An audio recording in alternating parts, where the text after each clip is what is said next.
चिन्तासन्तानहन्तारो यत्पादाम्बुजरेणवः स्वीयानां तान् निजाचार्यान् प्रणमामि मुहुर्मुहुः।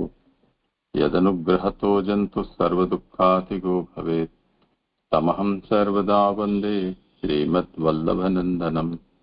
अज्ञानतिमिरान्धस्य ज्ञानाञ्जनशलाकया चक्षुरुन्मीलितं येन तस्मै श्रीगुरवे नमः। नमामि हृदये शेषे लीलाक्षीराब्धिशायिनम् लक्ष्मीसहस्रलीलाभिः सेव्यमानं कलानिधिम्। चतुर्भिश्च त्रिभिस्तथा षड्भिर्विराजते योऽसौ पंचधा हृदये मम। महाप्रभु जी के उत्सव के उपरांत अब ये फिर से क्रम आरंभ कर रहे हैं। जिनका भी प्रस्तुति का क्रम हो करो आरंभ।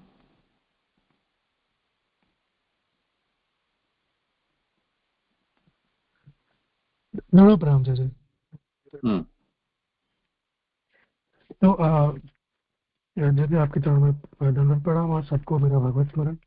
हम यहाँ श्रीमद् भागवत के महाप्रभु जी के मतलब आचार्य के दृष्टिकोण से श्रीमद् भागवत का अध्ययन यहाँ हम जो कर रहे हैं वो कोई साधारण बात नहीं, मतलब महत कृपा से मिलने वाली एक अपॉर्चुनिटी है।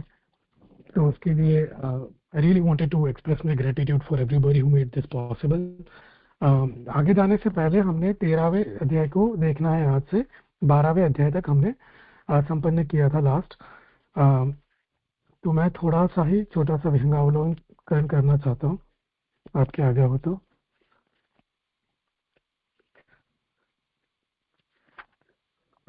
तो उसमें जैसे मतलब जो हम प्रथम स्कंद देख रहे हैं अभी, वो भागवत के प्रथम स्कंद में भगवान की अधिकार लीला का वर्णन है।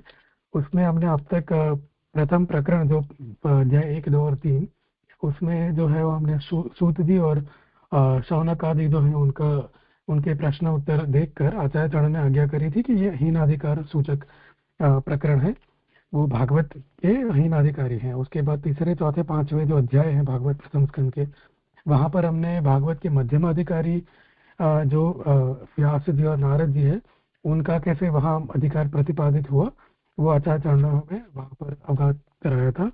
और 7 से लेकर 19 जो 19वां अध्याय है, वो 13 अध्यायों में परीक्षित जी और सुखदेव जी का उत्तमाधिकारी उसका वर्णन है। उसमें हमने 7वें अध्याय से मतलब आचार्य चरणों ने यहाँ आज्ञा करी थी कि 13 जो अध्याय है वो परीक्षित के श्रोता के उत्तम अधिकार कैसे है उसके निरूपण के लिए है। तो यहाँ पर यद्यपि हमें एक स्टोरी लाइन दिखती है 7 से लेके अभी तक हमने जो देखा उसमें एक स्टोरी दिखती है, पर वो स्टोरी के पीछे अकॉर्डिंग टू आचार्य चरण एक परीक्षित की उत्तमाधिकार की सिद्धि का ही एक प्रयोजन है। तो उसमें परीक्षित जी के जन्म का हमने देखा 12वें अध्याय में।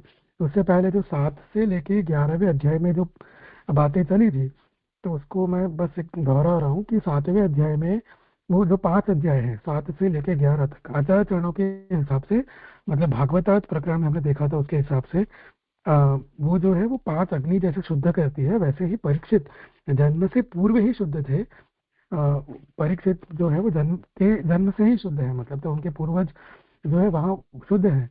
वो वो सूचित करने के लिए जो ये सारे अध्याय प्रयोजित वहां पर भागवत ने किए हैं। उसमें 7वें अध्याय में जो है वो अर्जुन पर भगवत कृपा है, तो वो एक पुरुष शुद्धि वहां पर थी। फिर 8वें अध्याय में कुंती जी ने स्तुति करी है, तो वहां दिखता है कि कुंती जी पर भगवत कृपा है, तो वहां भी शुद्धि का वर्णन हो गया, स्त्री शुद्धि का। फिर अन्न शुद्धि के लिए 9वें अध्याय में भीष्म जी की मुक्ति थी, तो वहां से अन्न शुद्धि का हमें सूचन मिल रहा है। और 10वें अध्याय में भगवान जब द्वारका पधारते हैं हस्तिनापुर से, तो वो उनके विरह के कारण जो हस्तिनापुर के मतलब ये परीक्षित जी के पूर्वज के जो कुल का संबंधी सारे संबंधी है साधारण, उनको भी वहाँ विरह ताप महसूस होता है। तो वो भगवान पर प्रेम है, उसके कारण वो विरह हो रहा है उन्हें, तो वो उससे वहाँ पर वो उनकी शुद्धि भी वहाँ दिखलाई देती है। और आगे भगवत कार्य समाप्ति होने से कोई दोष नहीं रह जाता, तो एक ये प्रकार की शुद्धि जो है वो 11वें अध्याय में जब भगवान द्वारका प्रवेश कर जाते हैं, तो ये सारी शुद्धि वहां पर दी गई है। वो उसका प्रयोजन एक ही है कि परीक्षित जो है वो जन्म से शुद्ध है, वहाँ कोई भी दोष नहीं है उनके पहले, वो यहाँ पर बताने के लिए है। और 12वें अध्याय में भगवत कृपा जो है वो मुख्य है, क्योंकि वहां पर भगवान ने परीक्षित पर जो कृपा करी, मतलब काल जो जितना सामर्थ्य दिया, तो उसका वर्णन हमने देखा अभी 2 हफ्ते पहले। तो वो उसमें वहां पर भगवत, अरे सॉरी, परीक्षित जी का जन्म है, और वो एक भगवत कृपा के रूप में ही शुद्धि वहां पर हमने देखी। अभी 10वें से 12वें अध्याय में हमने आचार्य चरणों ने एक और बात करी थी कि यहाँ पांडवों के सुख का वर्णन है। तो ये कोई कोई लौकिक सुख भी नहीं था, ये जो है वो उनका सुख जो है वो अलौकिक ही है, क्योंकि सब कुछ जो भी पांडवों का सुख है वो कृष्ण के सुख में ही उनका सुख है। तो यहाँ तात्पर्य भगवान के सुख में ही ये सब अंतर्निहित है, ये आचार्य चरणों ने हमें समझाना चाहा था। तो यहाँ तक हमने 12वें अध्याय तक देखा था। अभी 13वें अध्याय में जो विषय निरूपित है वो है विदुर जी के उपदेश से धृतराष्ट्र और गांधारी का वन में जाना। तो पहले मैं उसका पारायण दूंगा, उसके बाद पुरुषोत्तम सहस्त्र नाम पारायण, उसके बाद भागवतार्थ, उसके बाद श्लोक सुबोधिनी। तो पहले पेज नंबर प्रिंटेड है, तो पेज नंबर 111 प्रिंटेड बुक में, और अगर आप पीडीएफ देख रहे हैं तो पेज नंबर 138 138। पारायण कर रहा हूँ मैं। प्रथम श्लोक सूत उवाच से।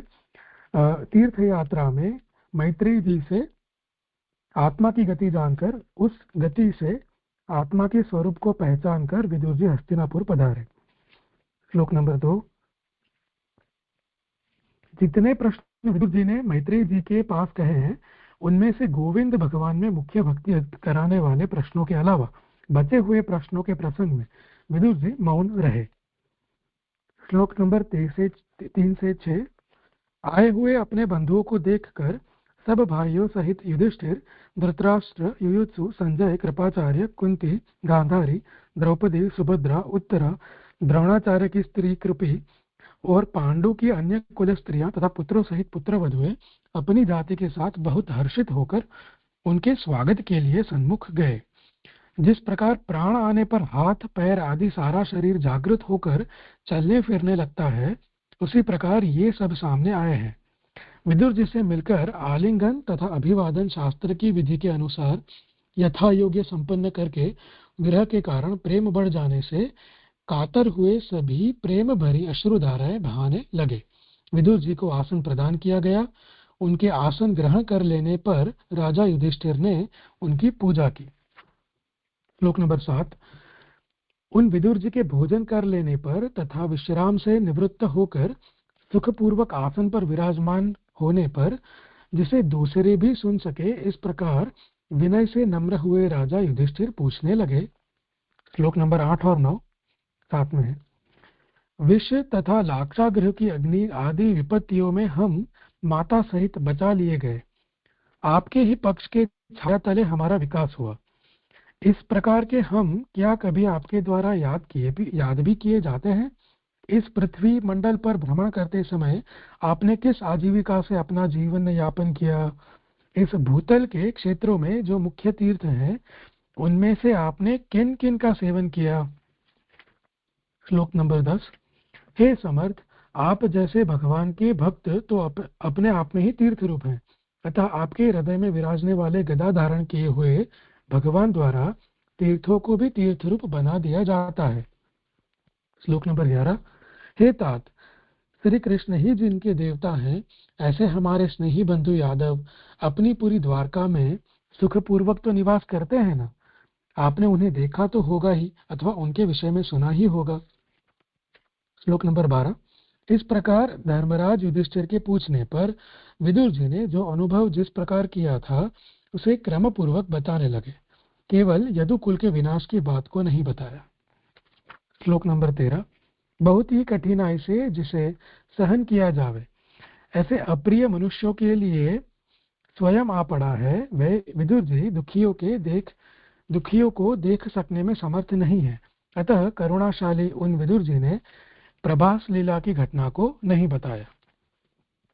श्लोक 14।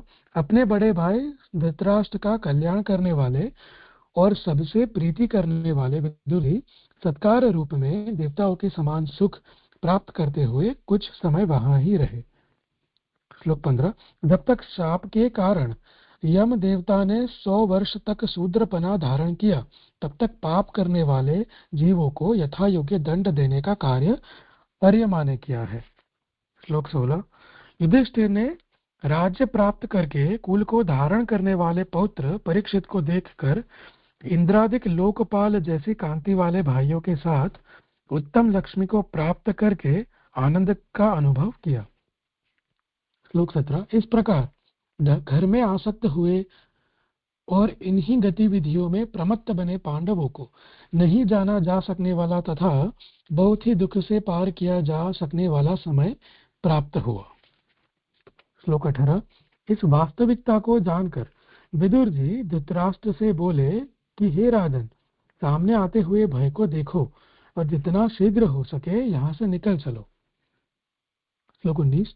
हे प्रभु, जिसे दूर करने का उपाय किसी भी समय किसी से भी नहीं किया जा सकता है, वे ही भगवान काल रूप से हम सबके लिए आ रहे हैं। श्लोक 20। जिस काल से पराभव पाया हुआ यह मनुष्य बहुत ही प्रिय अपने प्राणों को भी छोड़ देता है, तब धन इत्यादि से इसे अलग हो जाना पड़े तो इसमें कहना ही क्या। श्लोक 21।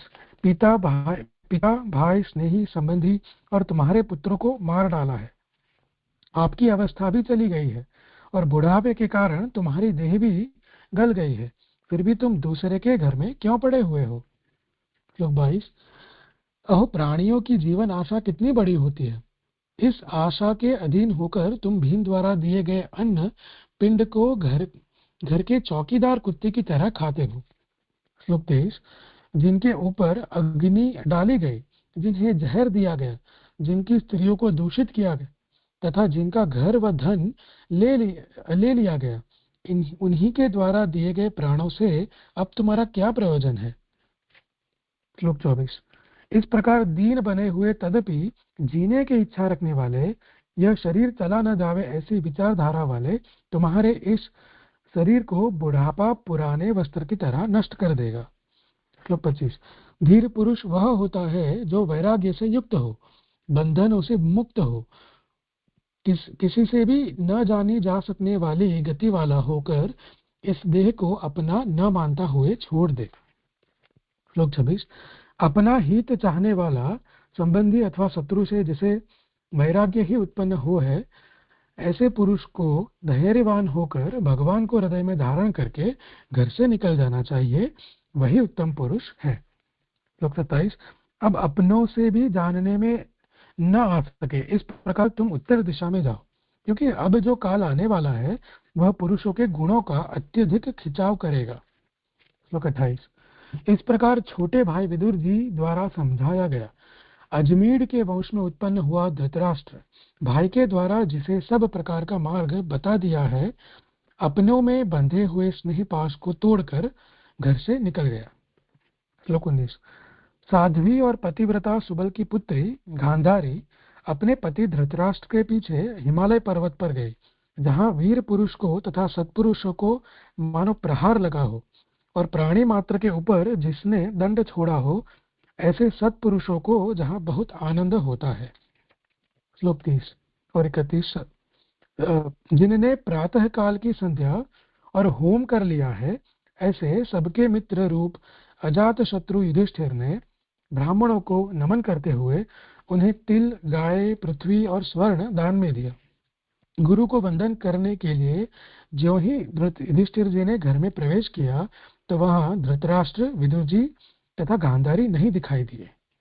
उद्वेग युक्त मन वाले युधिष्ठिर ने वहां बैठे हुए संजय से पूछा कि हे गवलण के पुत्र, वृद्ध और नेत्रों से रहित हमारे पिता धृतराष्ट्र कहाँ है? पुत्रों के नाश से दुखित माता गांधारी भी नहीं दिखाई दे रही और हमारे ऊपर स्नेह रखने वाले काका विदुर जी किधर पधार गए हैं? 32। जिनके पुत्र व बंधु नष्ट हो गए हैं, ऐसे धृतराष्ट्र की मुझमें पुत्र बुद्धि न होने से कहीं वे पाप की शंका करते हुए दुखी होकर गंगा जी में तो नहीं डूब गए। 33। जब हमारे पिता पांडु मृत्यु को प्राप्त हो गए, तब स्नेह करने योग्य हम बालकों की दोनों ही काकाओं ने दुख से रक्षा की। तब फिर ये यहाँ से कहाँ चले गए? श्लोक 34 और 35 साथ में। धृतराष्ट्र के विरह से दुखी हुए अपने स्वामी को न देखकर बहुत ही दुखी हुए संजय कृपा व स्नेह से विकल भाव को प्राप्त होकर कुछ नहीं बोले। हाथों से नेत्रों के आंसुओं को पोंछकर अपने मन से अंतःकरण को धीरज बंधाकर अपने स्वामी धृतराष्ट्र के चरणों का स्मरण करते करते युधिष्ठिर को उत्तर देने लगे। श्लोक 36। संजय उवाच, हे कुल के आनंद बढ़ाने वाले महाबाहो युधिष्ठिर, तुम्हारे दोनों पूजनीयों धृतराष्ट्र व विदुर जी के विषय में तथा उसी प्रकार गांधारी जी ने क्या विचार किया है यह मैं नहीं जानता। इन दोनों महात्माओं ने मुझे छला है। श्लोक 37। उसी समय तुम्बुरु ऋषि के साथ भगवान नारद वहां आए। छोटे भाइयों सहित राजा युधिष्ठिर ने उठकर नमस्कार किया और पूजा करते हुए उनसे बोले। श्लोक 38। युधिष्ठिर उवाच, यहाँ से हमारे काका कहाँ चले गए? हे भगवान, उस स्थान को मैं नहीं जानता। उसी प्रकार पुत्रों का नाश होने से दुखी हुई तपस्विनी माता गांधारी कहाँ चली गई इसकी भी मुझे कोई जानकारी नहीं। श्लोक 38। धृतराष्ट्र का कुछ अमंगल हो श्लोक 39। हाँ, जिस प्रकार नाविक अपार समुद्रों को भी पार करा देता है उसी प्रकार हे भगवान नारद जी, आप भी पार का दर्शन करा देने वाले हो। हे मुनियों में उत्तम। उस समय भगवान नारद जी युधिष्ठिर के प्रति कहने लगे। श्लोक 40। नारद उवाच, हे राजन, किसी का भी शोक न करो, क्योंकि यह जगत ईश्वर के वश में है। वे ही प्रभु प्राणियों को इस जगत में मिलाते हैं तथा बिछुड़ा देते हैं। श्लोक 41। जिस प्रकार नाथे हुए बैल रस्सी से बंधे हुए होते हैं और हाँकने वाला जहाँ ले जाना चाहता है वहां ले जाता है, उसी प्रकार वेदवाणी रूप डोरी में बंधे हुए सब जीव अपने नियंता स्वामी को सेवा या बलि प्रदान करते हैं। श्लोक 42। जिस प्रकार क्रीड़ा के साधनों का संयोग वियोग क्रीड़ा दिखाने वाले के अधीन रहता है, जिधर चाहे कठपुतली आदि को घुमाए या अन्य पुतलियों से मिलावे या बिछुड़ा दे, उसी प्रकार भगवान की इच्छा से मनुष्यों का संयोग वियोग होता है। श्लोक 43। यह लोक नित्य है अथवा अनित्य है अथवा दोनों ही प्रकार का नहीं है। ऐसा मानने पर भी मोह से उत्पन्न होने वाले स्नेह आदि सब विधि से शोक करने योग्य नहीं है। केवल स्नेह से ही शोक होता है। श्लोक 44। हे अंग रूप युधिष्ठिर, स्नेह से ही शोक होता है ऐसा ऊपर कहा है, अतः अज्ञान से उत्पन्न अंतःकरण की व्याकुलता का त्याग करो। यदि यह शंका हो कि अनाथ और दीन वन में गए हुए अपना निर्वाह किस प्रकार चलाते होंगे। श्लोक 45। जैसे सर्प से पकड़ा हुआ पुरुष बिना सर्प पकड़े पुरुष की रक्षा नहीं कर सकता है, वैसे ही काल कर्म व गुणों के अधीन यह पंच महाभूत का देह अन्य देह की रक्षा किस प्रकार कर सकता है। श्लोक 46। जो हाथ वाले जीव हैं उनका जीवन बिना हाथ वाले हैं। चार पैर वाले जीवों का जीवन बिना पैर वाले जीव हैं। बड़े जंतुओं का जीवन छोटे जीव हैं। इस प्रकार एक जीव दूसरे जीव का जीवन है। श्लोक 47। ये हे राजन, सब जीवों के आत्मा रूप स्वयं से ही प्रकाशमान यह जगत रूप भगवान एक ही है। वे अंदर और बाहर प्रकाशित हैं और माया से बहुत रूप वाले बने हैं, उन्हें तुम देखो। श्लोक 48। हे महाराज युधिष्ठिर, सब भूत प्राणी मात्र को उत्पन्न करने वाले वे भगवान इस समय देवताओं के द्वेषियों को नाश करने के लिए काल रूप से इस पृथ्वी पर अवतरे हैं। 49। भगवान कृष्ण ने देवताओं का कार्य पूरा कर दिया है और अवशेष कार्य पूरा करने की प्रतीक्षा कर रहे हैं। जब तक प्रभु पृथ्वी पर विराज रहे हैं तब तक आप उनकी प्रतीक्षा करो। श्लोक 50। धृतराष्ट्र भाई विदुर जी तथा अपनी पत्नी गांधारी के साथ हिमालय पर्वत के दक्षिण की ओर जहाँ ऋषियों के आश्रम है वहां गए हैं। श्लोक 51। 7 ऋषियों की प्रीति के लिए 7 प्रवाह से जहाँ स्वगंगा 7 प्रकार की हो गई है, वह स्थल सप्त स्रोत नाम से जाना जाता है। श्लोक 52। उस आश्रम में सब समय का स्नान करके विधि अनुसार अग्नि में होम करके केवल जल का पान करके शांत चित्त होकर तीनों प्रकार की इच्छाओं से निवृत्त होकर धृतराष्ट्र रहे हैं। 53 धृतराष्ट्र ने आसन और प्राणों को जीत लिया है। 6 इंद्रियों का जिन्होंने प्रत्याहार कर लिया है। भगवान की भावना से जिनने रज सत्व व तमोगुण के मल को नष्ट कर दिया है। 54 विज्ञानात्मा में जीवात्मा को जोड़कर विज्ञानात्मा का क्षेत्र में लय करके घटाकाश को महाकाश में लय करते हुए उस क्षेत्र को आत्मा रूप अक्षर ब्रह्म में लीन करते हुए धृतराष्ट्र रहे। श्लोक 55 माया के गुणों के परिणाम से उत्पन्न फल नष्ट हो गए हैं, जिनके और इंद्रिय तथा अंतःकरण के आशय निरुद्ध हो गए हैं। ऐसे धृतराष्ट्र ने आहार करना छोड़ दिया तथा स्तंभ के समान अचल हो गए। श्लोक 56 to 57 अब सब धर्म कर्म का जिन्होंने त्याग कर दिया है, ऐसे धृतराष्ट्र के लिए तुम विघ्न रूप मत बनो। हे राजा युधिष्ठिर, वे आज से 5वें दिन अपने शरीर का त्याग करेंगे और वह शरीर भस्म हो जाएगा। अग्नि से पर्णशाला के साथ ही पति का देह जलने लगेगा। तब बाहर स्थित उनकी साध्वी पत्नी गांधारी अपने पति के पीछे उस अग्नि में प्रवेश कर जाएगी। श्लोक 58 हे कुरुनंदन, उस आश्चर्य को सुनकर हर्ष और शोक से युक्त हुए विदुर जी वहां से तीर्थों का सेवन करने के लिए जाएंगे। श्लोक 59 इस प्रकार कहकर तुम्बुरु के साथ नारद जी स्वर्ग में गए और उनके वचनों को हृदय में धारण करके युधिष्ठिर ने शोक का त्याग कर दिया। इस प्रकार 13वें अध्याय का पारायण संपूर्ण यहाँ पर हुआ। अभी पुरुषोत्तम सहस्त्र नाम सिर्फ पारायण अगर देखें तो इस हिसाब से जैसे हमने पारायण किया 59 श्लोक का, उसमें 13वें अध्याय में नाम 69, 70 एंड 71 ये 3 जो नाम है सर्वलक्षण दाता माने सर्व लक्षणों के देने वाले, सॉरी नहीं वो नहीं, नाम नंबर 70, 71 एंड 72 ये एप्लीकेबल लग रहे हैं यहाँ पर। 70वां नाम है धृतराष्ट्र विमुक्तिदः माने धृतराष्ट्र को मुक्ति देने वाले। 71 नाम है सन्मार्ग रक्षको नित्यमा मतलब निरंतर सन्मार्ग के रक्षण करने वाले। 72 नाम है विदुर प्रीति पूरक माने विदुर जी की प्रीति को पूर्ण करने वाले, या दूसरा अर्थ है विदुर जी की प्रीति के भाव को पूर्ण करने में ही जिनको सुख मिलता है ऐसे पुरुषोत्तम। तो ये 3 नाम ये 13वें अध्याय में आएंगे, जब श्लोक आएंगे तब उसका पारायण मतलब विवेचना देखी जाएगी। अभी भागवतार्थ देखिए तो भागवतार्थ में आप पीडीएफ अगर देख रहे हैं तो पेज शायद 11 है, प्रिंटेड पेज भागवतार्थ का फर्स्ट पेज जो है उसमें भागवतार्थ की कारिका 116वीं जो कारिका है उसका जो दूसरा चरण है वो 13वें अध्याय का उसमें 13वें अध्याय का मेरे ख्याल से निरूपण है, जो है कि मुक्ति स्त्री तथा प्रोक्ता बीज कार्य फल है स्फुटा। तो मैं उसका थोड़ा पूरा कारिका तो नहीं पर वो पढ़ लेता हूँ जो एक्चुअली है पेज नंबर 2 पर, printed page number 2 I think PDF page 11। तो उसमें जो फर्स्ट पैराग्राफ है आगे के 3 अध्यायों में वो वहां पर उसकी व्याख्या विवेचना की गई है, मैं वो पढ़ रहा हूँ।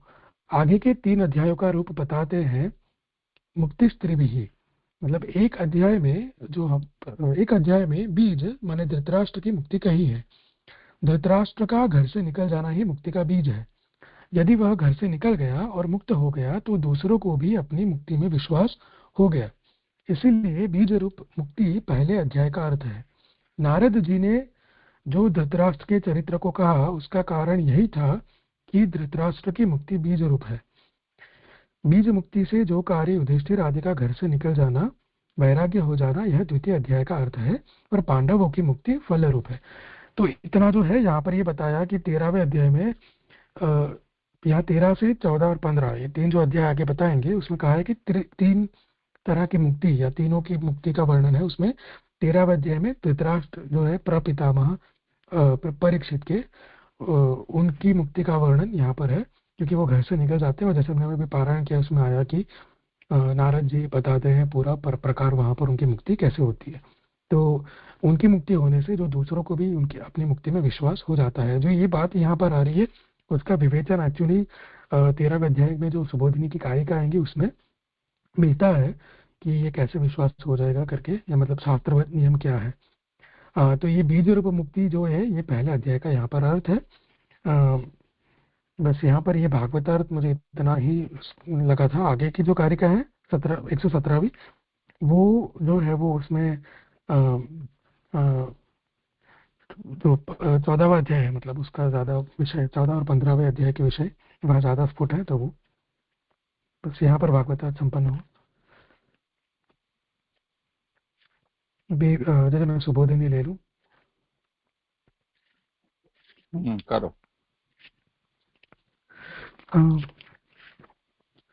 पेज नंबर 100,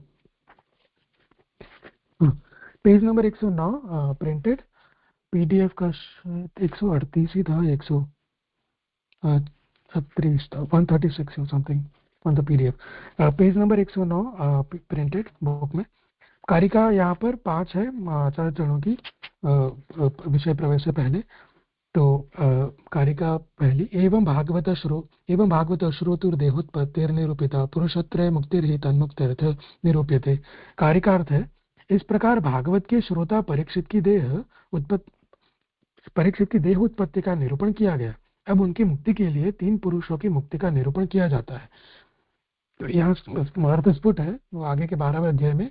यहाँ विषय अध्याय संगति करते हुए आचार्य चरण बताते हैं कि जो आगे का अध्याय हमने देखा वहाँ परीक्षित का जन्म था, उनके लक्षण बताए गए, तो उनकी देह उत्पत्ति का वर्णन किया।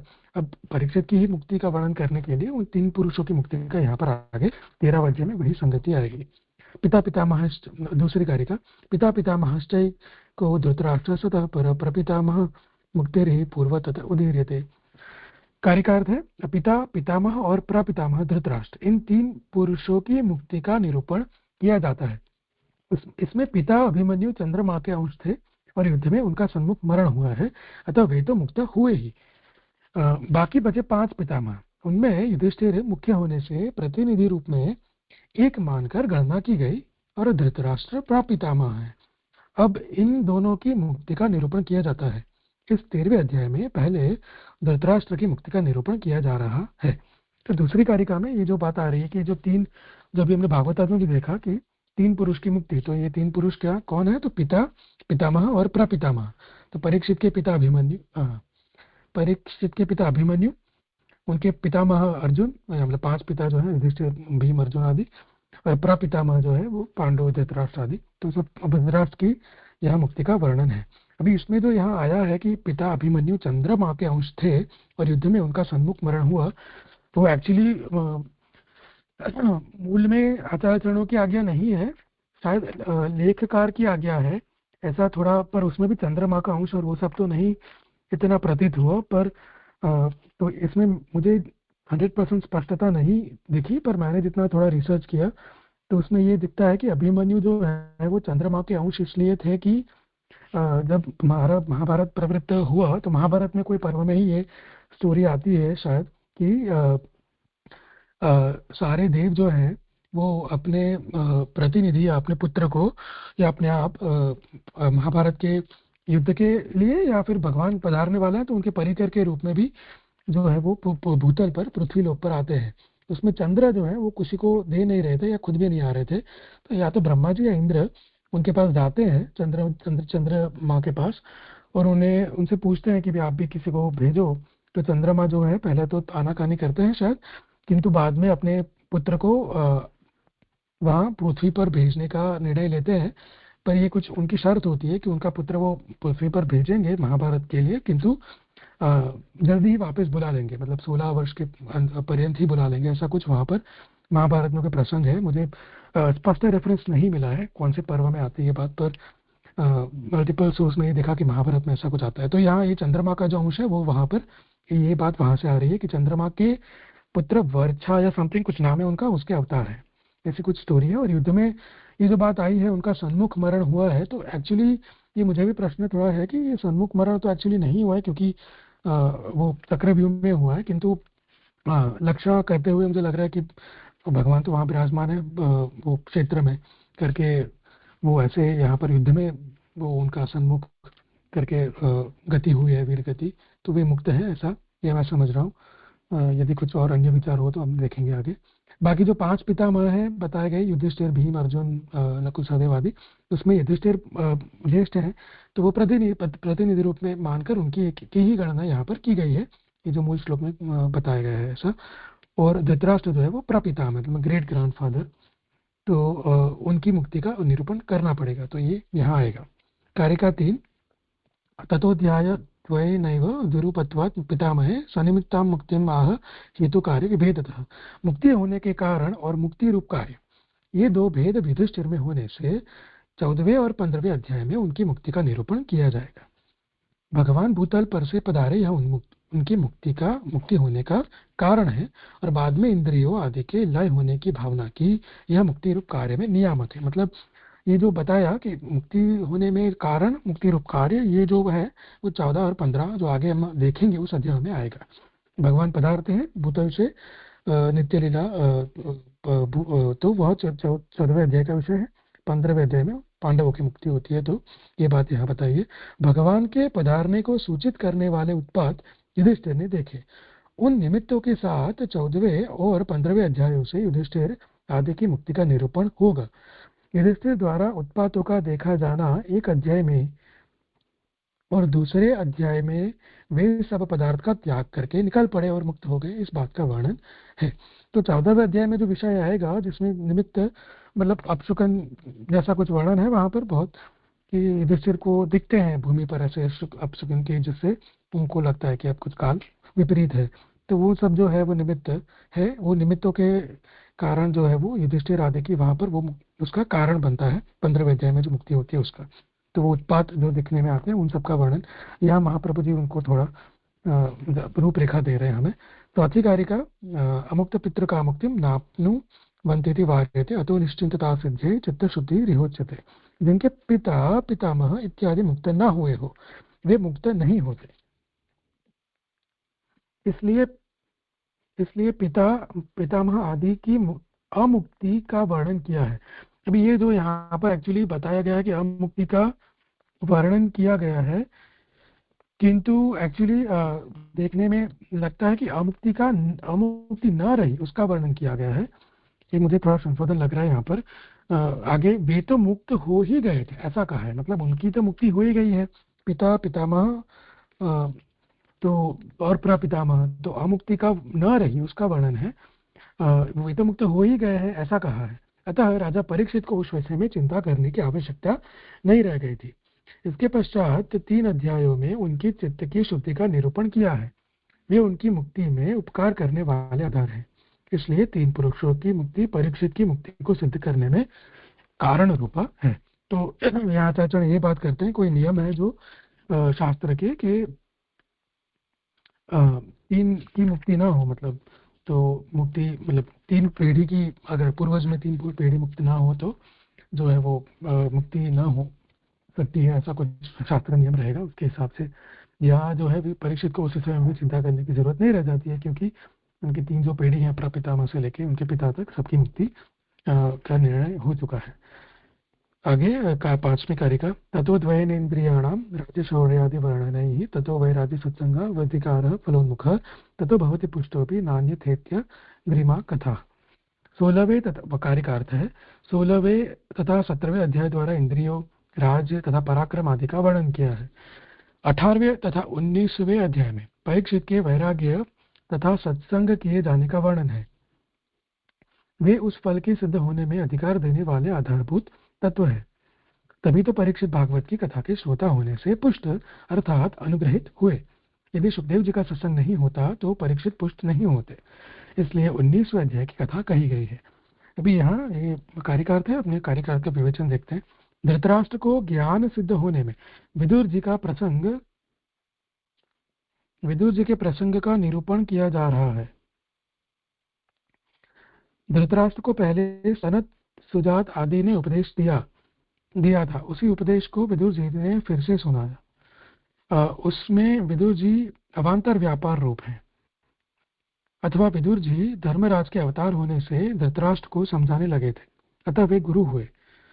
अभी यहाँ जो बात हो रही है कि मतलब वो जो कार्यक्रम ने बताया गया कि 19वें अध्याय तक क्या क्या विषय रूपरेखा है परीक्षित जी के, मतलब ये पूरी भागवत में प्रवृत्ति होने से पूर्व। उसके बाद यहाँ पर मुझे लग रहा है ये आभास आती है प्रथम का। ये मेरी थोड़ी क्षति है यहाँ पर, क्षमा कीजिए। तो इसमें यहाँ क्योंकि पहले श्लोक जो है, पहला श्लोक 13वें अध्याय में क्या उसमें सूत जी जो है, वो सूत जी विदुर जी की तीर्थ यात्रा के उस पे प्रसंग कर रहे हैं। तो इसलिए यहाँ उसका विषय की थोड़ी पूर्व ज्ञान हमें ना होगा, इसलिए आचार्य यहाँ थोड़ी आज्ञा कर रहे हैं कि धृतराष्ट्र जो है उनको ज्ञान सिद्ध होने में ये जो विदुर जी के प्रसंग का यहाँ पर एकदम से निरूपण आएगा तो क्या है, तो उसमें ये बात आ रही है कि यहाँ विदुर जी जो है अवान्तर व्यापार है, मतलब डायरेक्टली वो नहीं कर रहे हैं। धृतराष्ट्र जो है वो सनत सुजात आदि को विदुर जी बुलाते हैं क्योंकि वो गुरु नहीं है करके। तो यही बात ये आगे आ रही है कि ये अवान्तर व्यापार कैसे हुआ। तो कह रहे हैं कि अतः वे गुरु हुए कौन, तो आगे चल के विदुर जी हुए गुरु। उद्योग पर्व में विदुर जी ने धृतराष्ट्र को नीति बतलाई है। वहां कहा है कि ज्ञान का उपदेश करने में मेरा अधिकार नहीं, ऐसा कहकर सनत सुजात को बुलाकर उनके द्वारा धृतराष्ट्र को ज्ञान का उपदेश दिलवाया। तो ये ज्ञान देने में उनका अधिकार नहीं है किसका, तो विदुर जी का। तो इसलिए वो सनत सुजात जो है उनको बुलाकर उनसे जो है वो धृतराष्ट्र को यहाँ ज्ञान करवाया है। तो उनसे करवाने के कारण मुझे लग रहा है ये बात कर रहे हैं आचार्य कि यहाँ अवान्तर व्यापार हो, विदुर जी यहाँ बीच में मिडल में है इन सब धृतराष्ट्र को ज्ञान मिलने के उस व्यापार में। मतलब तो आगे ऐसा कहकर सनत सुजात को बुलाकर उनको द्वारा धृतराष्ट्र को ज्ञान का उपदेश दिलवाया। यहाँ क्या उपदेश दिया गया, ऐसी शंका का समाधान करते हुए कहते हैं कि श्री कृष्ण भगवान ने प्रभास लीला के समय में विदुर जी को याद करके मैत्रेय जी के लिए आज्ञा दी थी कि आप विदुर जी के लिए ये ज्ञान का उपदेश करना। तो यहाँ एक आशंका उठा रहे हैं कि भी यह उपदेश क्या क्या दिया गया था, क्या उपदेश ऐसा तो दिया गया था ज्ञान का। तो वो समाधान करते कहते हैं कि भी ये उपदेश जो है वो विदुर जी को मिला है भगवान से ही, नॉट डायरेक्टली, इनडायरेक्टली।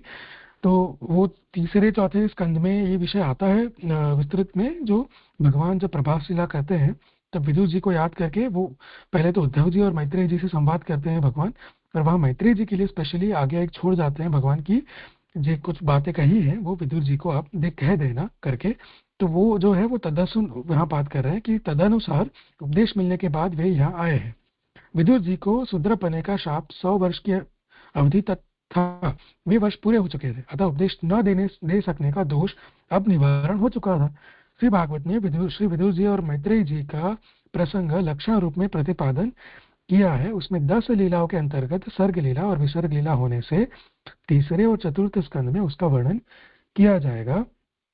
तो ये जो कथा यहाँ आ रही है तो उसमें कह रहे हैं कि भगवान ने जो मैत्रेय जी को आज्ञा करी थी कि विदुर जी को ये उपदेश देना। तो विदुर जी जब तीर्थ यात्रा करने जाते हैं तो वो तीर्थ यात्रा जब महाभारत चलता है उस समय पैरेलल, तो उस समय उनको उद्धव जी भी बाद में मिलते हैं। उद्धव जी के बाद में वो मैत्रेय जी को मिलते हैं और मैत्रेय जी से उनको वो जो है वो पूरा उपदेश मिलता है। और वो उपदेश क्या है, तो ये पूरा उपदेश भागवत का 10 लीलाओं का, उसमें जो है सर्ग लीला तीसरा अध्याय, विसर्ग लीला चौथा अध्याय, अरे सॉरी स्कंद, क्षमा, तीसरा और चौथा स्कंद जो है वो उसमें जो भगवत लीला है उसका वर्णन मैत्रेय जी विदुर जी से करते हैं। ये बात यहाँ प्रसंग ये आ गया। उसके बाद जो है विदुर जी पधारते हैं वापस हस्तिनापुर।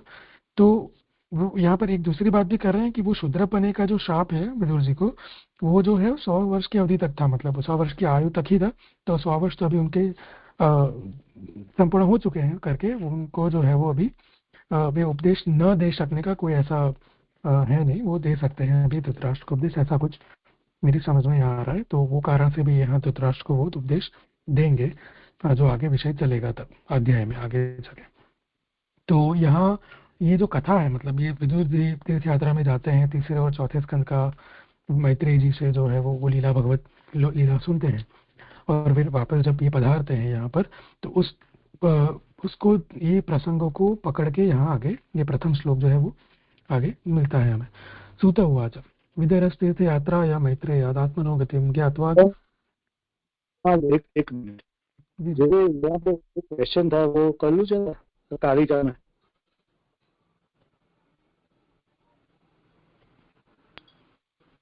हाँ कर लो ना।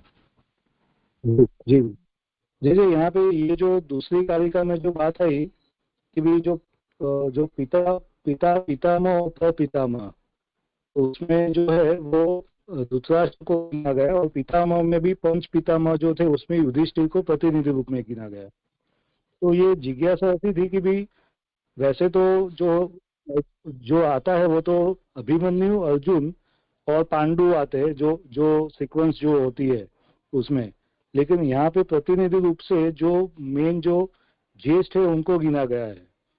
तो शास्त्र की आज्ञा भी क्या ऐसी है कि भी जो जितने भी जैसे भाई है या पांच पितामह है, तो वो सभी का मुक्ति होनी चाहिए, तभी वो अभिमन्यु की मुक्ति होगी, वो थोड़ा जानना था। हाँ हाँ, करो समाधान। जी जैसे एक्चुअली ये मुझे भी मैंने देखा था थोड़ा, पर मैंने जितना कहीं देखा तो मुझे उसमें याद है कि पांडु की मुक्ति नहीं हुई है, तो उसके कारण यहाँ धृतराष्ट्र का एग्जाम्पल ऐसा कहीं मैंने पढ़ा। तो शास्त्र नियम तो मुझे नहीं समझ में, आप शायद प्रकाश कर सके।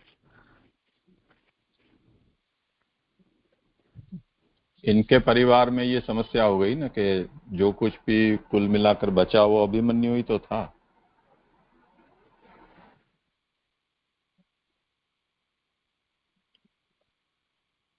तो इन सब लोगों की उत्तर क्रिया करने वाला था वो वही था, और सब तो मरमरा गए। परीक्षित जी। परीक्षित का तो बाद में आएगा क्रम, पर अभी तो जी अभिमन्यु की बात हो रही है। अच्छा। तो जैसे मतलब धृतराष्ट्र की उनका भी जो है विधि, वही वो भी अभिमन्यु करने करेंगे, सॉरी परीक्षित करेंगे, तो उस हिसाब से वो या हम्म प्रपितामह। अच्छा देखिए। हम्म। यानी ऐसा तो नहीं है ना कि भी वो पांचों के पांच अगर मुक्ति है तो भी मुक्ति गिनी जाएगी, ऐसा नहीं है।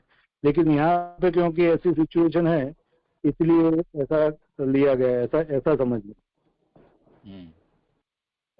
पर जी अगर जी अगर किसी ने किसी की संपत्ति का वारसा लिया है, यानी वो उत्तराधिकार के रूप में संपत्ति का ग्रहण उसने किया है, तो उस स्थिति में फिर वो उसके साथ जुड़ जाता है।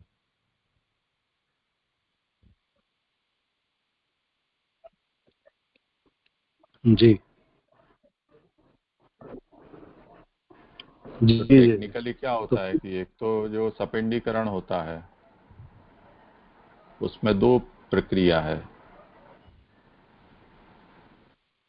अपना जो पिता है, पिता दादा परदादा,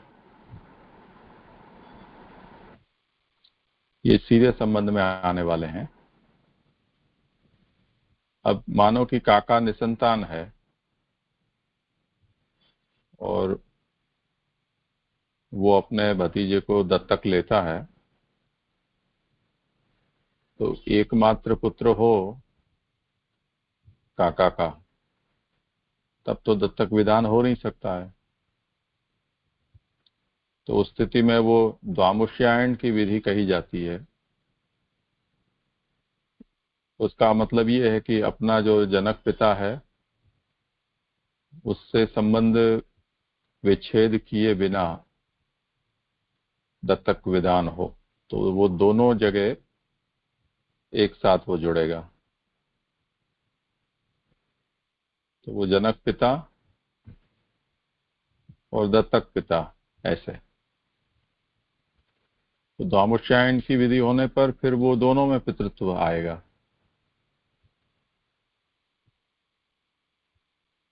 उसके बाद मानो कि दूसरा काका है कि जिसको कोई संतति नहीं है और उसने अपने भतीजे को अपने संपत्ति का अधिकार दिया, तो वो संपत्ति का अधिकार लेने के कारण उसके प्रति भी उसके कर्तव्य बन जाते हैं।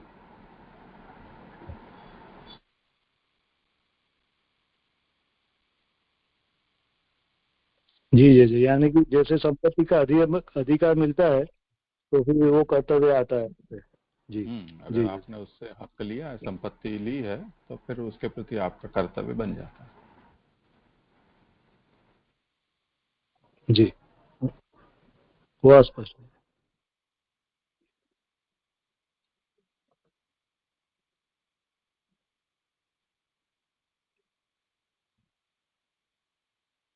हाँ जी जी, धन्यवाद, प्रणाम।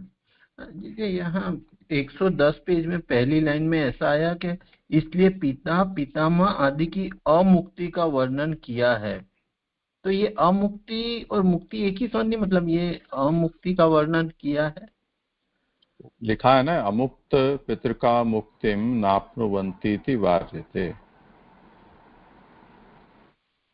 जिनके पिता पितामह आदि की मुक्ति नहीं हो, उनकी मुक्ति नहीं होती है, इसलिए यहाँ अमुक्ति का वर्णन किया है।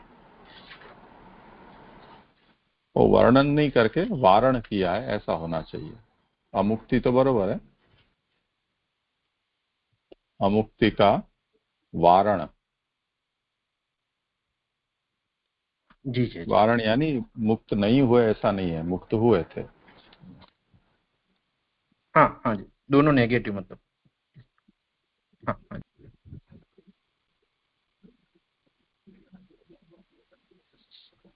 करो आगे। और ये एक चीज है, ये जो धृतराष्ट्र को पहले सनत सुजात, तो ये जो सनत सुजात जो है वो ऋषि थे, ऐसे ऐसे ही समझना ना।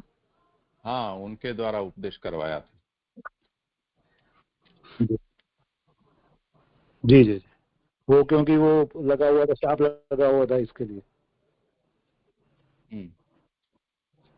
जी लखनऊ बोर्ड की परीक्षा में ये टेक्स्ट बुक के रूप में है, वो एक पेपर है उसका, सनत सुजाति।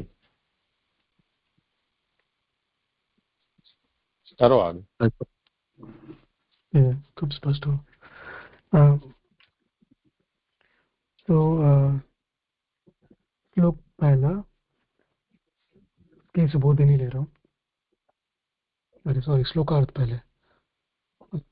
तीर्थ यात्रा में मैत्रेय जी से आत्मा की गति जानकर उस गति से आत्मा के स्वरूप को पहचानकर विदुर जी हस्तिनापुर पधारे। सुबोधिनी। विदुर जी की तीर्थ यात्रा समाप्त हुई, तब चित्त शुद्धि हो जाने से तथा उद्धव जी के कहने से मैत्रेय जी से मिलकर उनसे भगवान की लीला जानकर वे ज्ञान संपन्न हुए और इसके बाद वे हस्तिनापुर गए। तो मूल में जो आगे आचार्य कर रहे हैं कि मूल भागवत जो कह रहे हैं तीर्थ यात्रायाम और मैत्रेयम और आत्मनो, तो यहाँ ये बात हो रही है कि विदुर जी की तीर्थ यात्रा जो है वो समाप्त होने के कारण जो तीर्थ यात्रा का फल है चित्त शुद्धि, वो उनको हुआ। और फिर वहाँ उन्हें उद्धव जी मिलते हैं और उनसे उद्धव जी उनको कहते हैं कि मैत्रेय जी से मिलिए। ये प्रसंग एक्चुअली तीसरे स्कंद में शायद आता है। तो ये जो बात हुई उससे तो मैत्रेय जी से उनका संवाद चलता है, वहाँ भगवान की लीला भी जानते हैं। और आत्मनो गतिम जो मूल में शब्द शब्द जो है भागवत के, तो आचार्य आज्ञा कर रहे हैं कि उससे कहते हैं कि भगवान की आत्म की गति मतलब भगवान की लीला जानकर जो है वो विदुर जी जो है वो ज्ञान से संपन्न हुए। उसके बाद जो है वो हस्तिनापुर अगतम जो मूल में है हस्तिनापुरम, तो वो हस्तिनापुर आते हैं। भगवान की क्रिया द्वारा ही उन्हें भगवान का वास्तविक स्वरूप स्फुरित हुआ है। तो ये जो है कि भगवान की जो ये लीला है उसके द्वारा भगवान का जो उन्होंने सुना, ये लीला है उनके तीसरे चौथे स्कंद की, उनसे जो है उनको भगवान का वास्तविक स्वरूप जो है वो स्फुरित हुआ है विदुर जी को। इस प्रसंग में कहते हैं कि उस गति के द्वारा ही विदुर जी ने आत्मा के स्वरूप को विशेष रूप से जाना है। इसलिए विदुर जी ने मैत्रेय जी के पास जाकर अपने आप में सर्वज्ञपने की सिद्धि के लिए बहुत पूछा। जिसके जान लिए जाने पर सब कुछ जान लिया जाता है, ऐसा श्रुति में कहा है। तदनुसार भगवान का चरित्र जाना जाए तो सब कुछ जानने में आ जाता है। तो यहाँ बात कर रहे हैं जो मूल में भागवतकार कह रहे हैं आत्मविवित्सित चौथे चरण में श्लोक के, वो आत्मा विविधता का अर्थ करते हुए आचार्य संख्या कि भागवत ये कहना चाह रही है हमें कि आत्मा के स्वरूप को, जो विदुर जी ने आत्मा को विविधता मतलब विविध विशेष रूप से जाना है विदुर जी ने।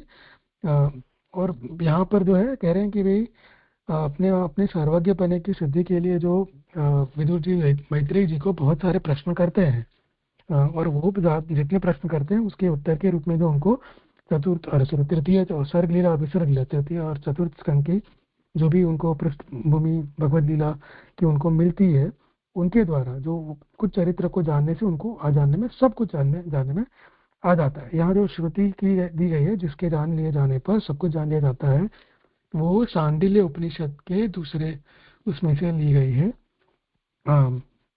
यहाँ आगे कहा है कि इसलिए तृतीय व चतुर्थ इन दो स्कंदों द्वारा भगवान का चरित्र विदुर जी ने जाना है।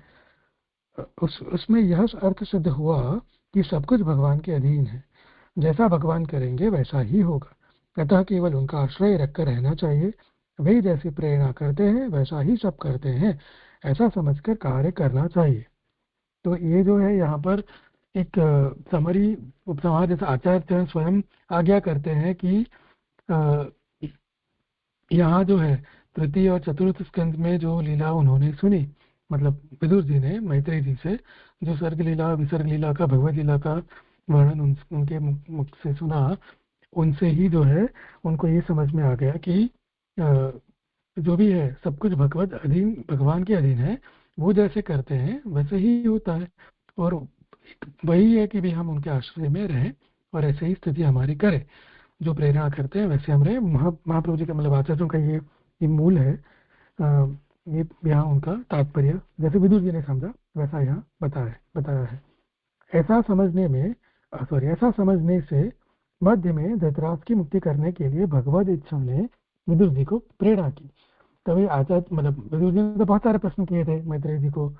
अभी बहुत सारे प्रश्नों के उत्तर जो मैत्रेय जी दे रहे थे, उसमें मध्य में ही मतलब बीच में जो है भगवत प्रेरणा हुई विदुर जी को। वो प्रेरणा के होने के कारण वो चौथे स्कंद के समापन मतलब विसर्ग लीला सुनने के बाद ही वो कुछ भगवत प्रेरणा होने के कारण विदुर जी जो संकल्प लेते हैं कि भी वो जाते हैं वापस हस्तिनापुर, क्योंकि भगवत प्रेरणा ये है कि धृतराष्ट्र की मुक्ति करवानी है।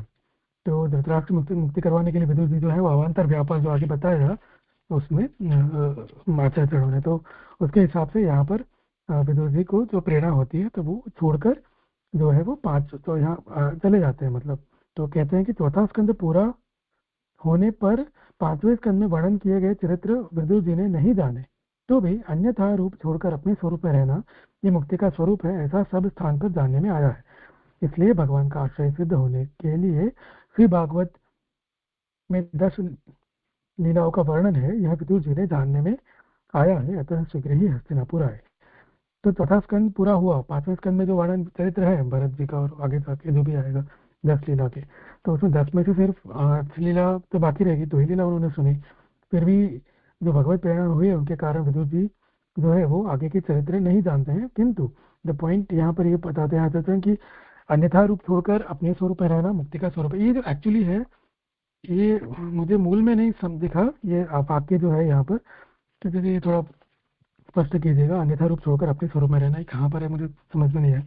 किंतु मुझे जैसे लगा कि ये विदुर जी की समझ है कि सब स्थान पर यही जानने में आया, मतलब तीसरे और चौथे स्कंद में जितने चरित्र उन्होंने सुने और जितनी भी कथा उन्होंने सुनी भगवत लीला की, उसमें शायद विदुर जी को ऐसा कुछ जानने में आया है कि जो जिस रूप में जिसका है प्रयोजन, वही रूप में रहना उसका स्वरूप उसकी मुक्ति है, अन्यथा में रहने से वो सिर्फ बंधन या क्लेश होता है, ऐसा मुझे लग रहा है। पर जैसे आप स्पष्ट कीजिए, इसलिए यहाँ बता रहे हैं कि विदुर जी को ये समझ में आ गया है तीसरे और चौथे स्कंद से ही उनको जो है 10 लीलाओं का शायद जो क्रक्स है, समरी है, जो भगवान का आश्रय सिद्ध होना चाहिए, ये बात उनके समझ में आ गई है। तो विदुर जी ने जान लिया है, मतलब उनको सारी 10 लीलाओं का श्रवण करना जरूरी रहा नहीं, उनके लिए सिर्फ 2 ही लीलाओं के श्रवण से जो पूरा फल है उनको मिल गया है। तो ये विदुर जी का ये वो आगे भी आएगा दूसरे श्लोक में। तो ये यहाँ पर प्रथम श्लोक समापन हुआ, इसलिए वो शीघ्र ही हस्तिनापुर आए। यदि कोई प्रश्न ना हो तो दूसरा श्लोक ले रहा हूँ। दूसरा यहाँ पे ये जो बात तीसरी लाइन है कि भी भगवान की क्रिया द्वारा ही उन्हें भगवान का वास्तविक स्वरूप स्फुरित हुआ। तो ये भगवान की क्रिया द्वारा यानी जो प्रभु की इच्छा थी वो क्या समझना, क्योंकि इस प्रसंग से में कहते हैं कि उस गति के द्वारा, उस गति यानी वो गति के द्वारा ही विदुर जी ने आत्मा के स्वरूप को विशेष रूप से जाना है। तो यहाँ आत्मा यानी भी परमात्मा ही लेना या प्रभु का स्वरूप ही लेना, वही ऐसा ही समझना ना, वो जरा स्पष्ट करना था। क्रिया, गति, लीला ये सब एक ही अर्थ में है और आत्मा का मतलब भगवान। जी जी जी, यानी भगवान की क्रिया यानी वो प्रभु की जो इच्छा है वो विदुर जी के प्रति, लीला, क्रिया, गति सब एक ही अर्थ में है। जी जी जी, ये मूल में आत्मनो गतिम का है ना, वो गति का अर्थ लीला, ऐसा ही समझना। जी हुआ स्पष्ट।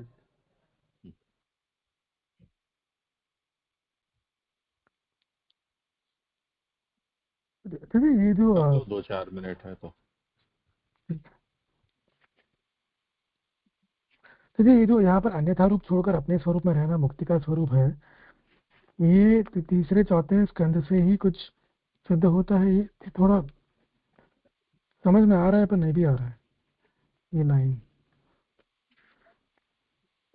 ये संगति नहीं बैठ रही है। ये यहाँ क्यों कहा गया ऐसा कि अन्यथा रूप छोड़कर अपने स्वरूप में रहना, ये स्पष्ट हो पाए।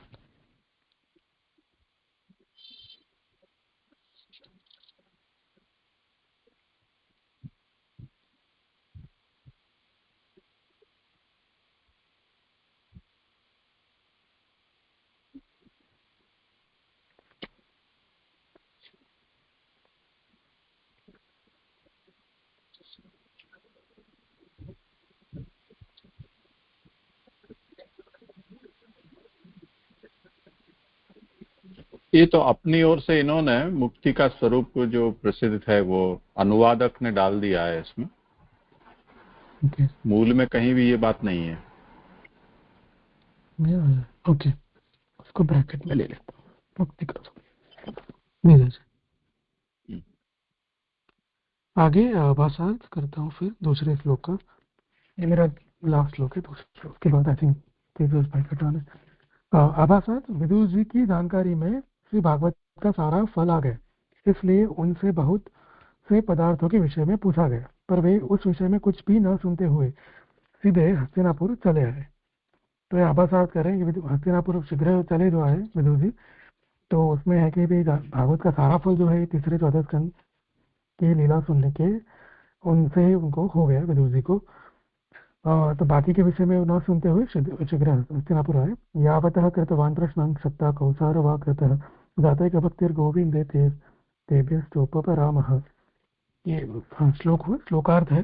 जितने प्रश्न विदुर जी ने मैत्रेय जी के पास कहे हैं उनमें से गोविंद भगवान में मुख्य भक्ति कराने वाले प्रश्नों के अलावा बचे हुए प्रश्नों के प्रसंग में विदुर जी मौन रह गए। तो सुबोधिनी जी, अंतःपुर के अध्यक्ष को क्षत्ता कहा जाता है। यहाँ विदुर जी का नाम क्षत्ता कहा है जिससे उनका जनाना में अध्यक्ष होना सिद्ध होता है।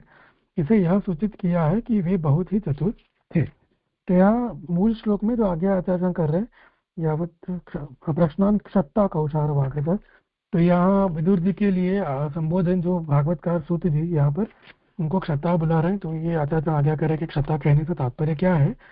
तो तात्पर्य जैसे यहाँ बताया आचार्यों ने कि ये है कि चतुर है बहुत।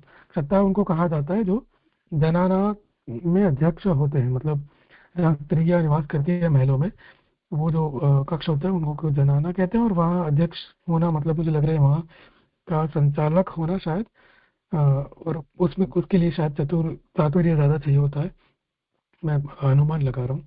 तो यहाँ आचार्य चरणों का बेसिकली कहना है कि विदुर जी चतुर थे, क्योंकि यहाँ पर उन्होंने जो प्रश्न जो आगे कहा मूल में कि गोविंद भगवान में भक्ति कराने वाले प्रश्नों के अलावा बाकी में वो चुप रह गए, वो चातुर्य है उनका। सद्बुद्धि चातुर्य मतलब उन्होंने मैत्रेय जी से अनेक प्रश्न किए हैं। मैत्रेय जी को यहाँ कौशारव नाम से पुकारा है। मैत्रेय जी कुशारव के पुत्र हैं। विदुर जी उत्तम अधिकारी थे, अतः सर्ग विसर्गादिक 10 लीलाओं में सर्ग और विसर्ग इन 2 लीलाओं को सुनकर ही उन्हें भक्ति सिद्ध हो गई। तो यहाँ कौशारव जो कहा क्षत्ता उनके लिए, कौशारव जो है वो यहाँ मैत्रेय जी को कहा है क्योंकि वे कुशारव के पुत्र थे। तो जैसे आचार्य आज्ञा करते हैं कि पिता के नाम से अगर संबोधन है तो उत्तमता सूचित है वहां पर, तो यहाँ शायद मुझे ऐसा लग रहा है मैत्रेय जी की उत्तमता सूचित करने के लिए वक्ता के रूप में यहाँ उन्हें कौशारव नाम से बुलाया है, अनुमान है मेरा। विदुर जी उत्तम अधिकारी थे क्योंकि वो यहाँ पर श्रोता है, पर उत्तम अधिकारी थे क्योंकि सीधी बात है कि सर्ग और विसर्ग सिर्फ 2 ही लीला को सुनकर उनको जो है वो 10 लीलाओं में जो फल होता है वो हो गया यहाँ पर 2 ही में। तो यहाँ आगे वही बात कर रहे हैं कि फल सिद्धि हो जाने के कारण बाकी के प्रश्नों से विराम प्राप्त कर लिया, अर्थात इसे सुनकर वे कृत कार्य हुए। तो जो मूल में कहा है उसके हिसाब से यावतः कृतवान, तो कृत मतलब निश्चित हो गए क्योंकि फल सिद्धि जो 10 लीलाओं की है वो भक्ति की है, भक्ति प्राप्त हो तो उनको यहाँ इतने ही में ही हो गई है। तो यहाँ पर उन्होंने फिर जो है वो मौन धारण किया है, ये बात आई। यहाँ पर दूसरा श्लोक संपन्न हो जाए, मेरा क्रम भी संपन्न हो। प्रणाम। यहाँ पे देखो ये जो विदुर जी जो उत्तम अधिकारी थे ऐसा आया, तो वैसे जो हम भागवत जी का जो अधिकार लीला है उसमें तो कि विदुर जी का जो अधिकारिता है उसको तो लिया नहीं गया है, लेकिन उनको तो 2 ही स्कंद में अगर ऐसा वो भक्ति सिद्ध हो गई, यानी कि उनको परीक्षित के इक्वल रखना, या तो परीक्षित जी को भी वैसे तो 10 स्कंद की सुनाई, तो उनका अधिकार कैसे गिना जाएगा फिर?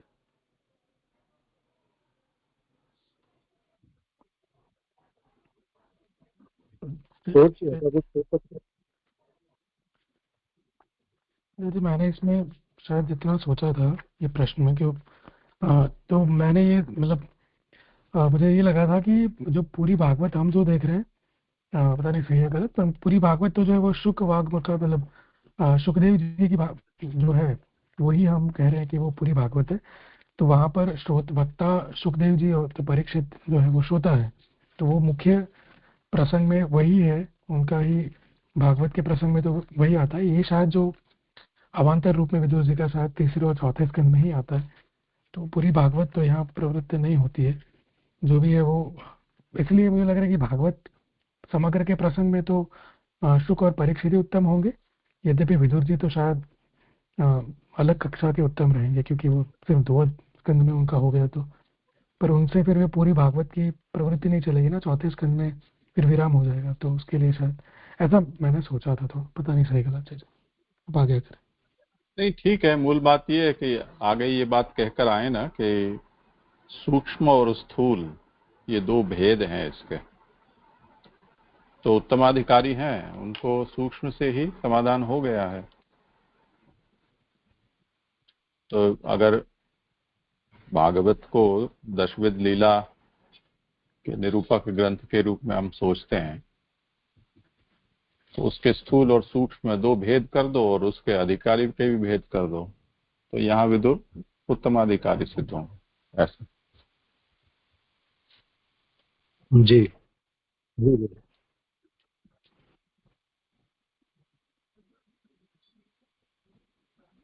ये जो वो आगे का जो क्रम है वो देवेश भाई की जगह मैं ले रहा हूँ, तो अभी ले लूँ या नहीं, अभी तो मैं